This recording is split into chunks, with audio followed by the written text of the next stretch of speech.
Ronaldo's new team Al Nassr is absolutely packed with world-class talent. I mean, not to mention they have one of the GOATs in Ronaldo, but they've also got Mane, Brozovic, Ospina, and not to mention Laporte, a player who literally won the treble last season. They are too overpowered for the Saudi League, and so today we've snuck them into the Premier League with only 2 goals. The first one is obviously to win the Premier League, and the second one is to win the Champions League as well. Since Al Nassr have the oil money, the transfer budget is at $200 million, but it's not gonna be so simple because we have the wheel of ratings which will decide what's the maximum overall that we can have in a signing. And although this team has a lot of world-class talent, it also has some really bad players like Al Ghanam, Gharib, Lajami, who are literally less than 70 overall, and that's not good enough to compete in the Premier League. So this season, first of all, we're gonna try to sign a left mid and a centre back. Spinning the wheel now to find out the maximum rating for our left mid and our centre back, and thankfully it has landed on 85 and 90. Let's get our signings. For the centre back position, we have gone big and we have signed Bastoni from Inter for $100 million.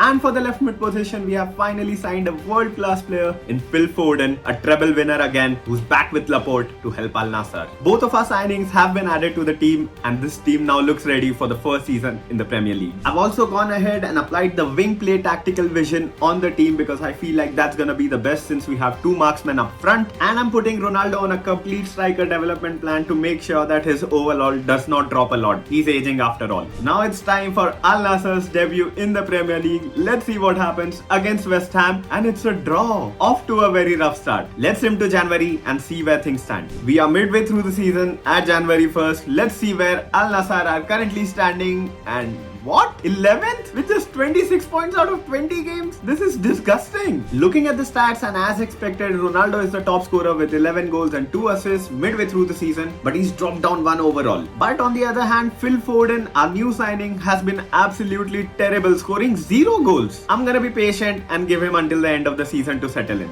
Simulating to the end of the season now, hopefully things get better for Ronaldo and Al Nassr. End of the first season, and we did improve by 1 position. This is not good at all.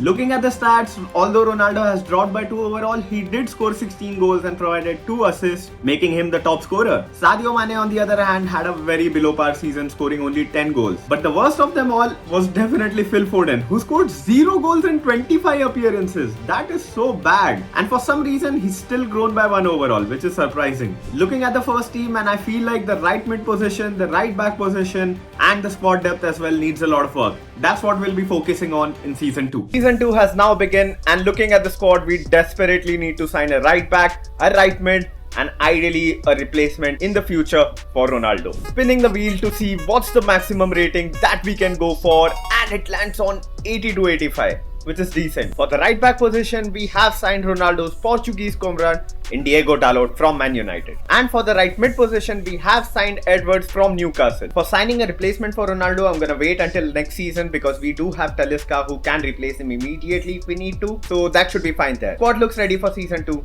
Let's jump into it. As you can see, Ronaldo will be retiring at the end of the season, so it would be amazing to win the Premier League with him. And next up, I'm gonna put Dalot on a development plan to improve his passing. Currently halfway through the season, and Al Nassr is standing at the 10th position, which is absolutely no improvement from last season. Yikes. End of Season 2, and we've actually made improvements and finished in 7th place. That Champions League qualification is coming closer and closer. That's why Sadio Mane was our top scorer with 18 goals and 9 assists. Phil Foden finally making improvements, scoring 8 goals and providing 13 assists, making him the top assister at the club. However, new signing Marcus Edwards has done really well and provided 11 goals and 4 assists. Season 3 begins, and unfortunately Ronaldo has retired. This means that this is the start of a new era at Al Nassr. Right now, looking at the team, the squad depth is absolutely shambolic, so that's something we need to work on. Other than that, I think we need to sign a left back and ideally quite a few other prospects as well. Spinning the wheel now to see what's the maximum rating that we can go for, and it lands on 85 to 90. That's perfect because we have to make a lot of signings. For the left back position, as expected, we have gone big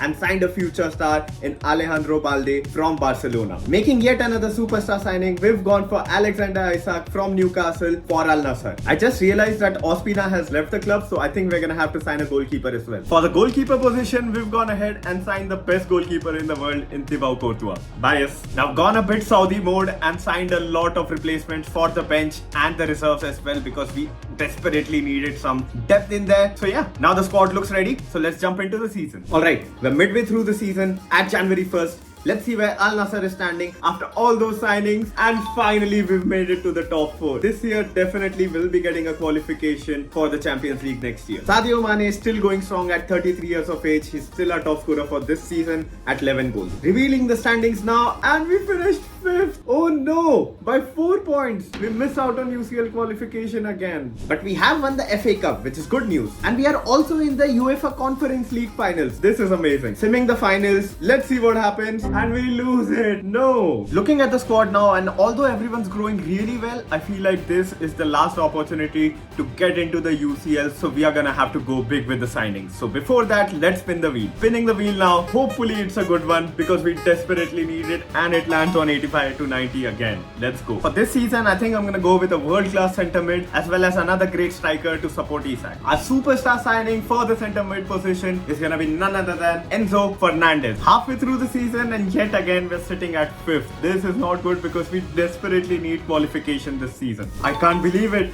We finished 2nd. Anyways, next season is gonna be the victory. I'm coming for it. Oh, turns out we won the Community Shield and the Carabao Cup, and unfortunately we lost the Carabao Cup final. But the biggest of it all, we have won the Europa League as expected. Looking at the club stats, as we haven't done in a while, Isak is our top scorer with 31 goals, which is absolutely brilliant. Mane is still going strong at 35 with 22 goals. Let's go on into the next season, coming for it all. Now that we are in season 5, it's time to spin the wheel to find out what's the maximum rating we can go for. Come on, wheel. You've been good to us until now. Please be good again. Anyone? What is this luck? Let's go. Guys, I'm serious. This year, I'm gonna go ham. I'm gonna go for a superstar centre mid, and I'm gonna replace Mane with a world star as well. We need to win everything this season. And although I hate to do it, we have gone for a superstar in Petri for the centre mid position. And the final biggest signing that we're gonna be making for Al Nassr to win it all is Victor Osimhen from Napoli. With that signing, the team is not just ready, but it's gonna be absolutely wilding through the season. So let's get into it. Halfway through the season, and we are 2nd again, just 2 points behind Man City. This season, it's crucial that we do it. And in the Champions League as well, we've made it to the round of 16, and we're gonna face Barcelona. Alright, we've simmed ahead in the season, and we've actually reached the semi-finals of the Champions League. The first leg against Liverpool, simming it now,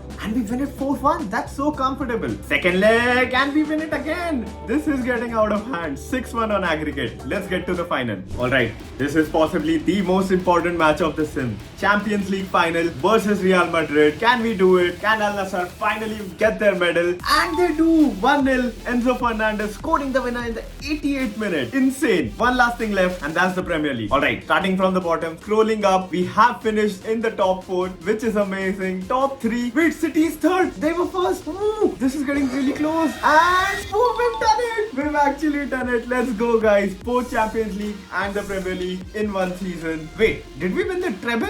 Let me see.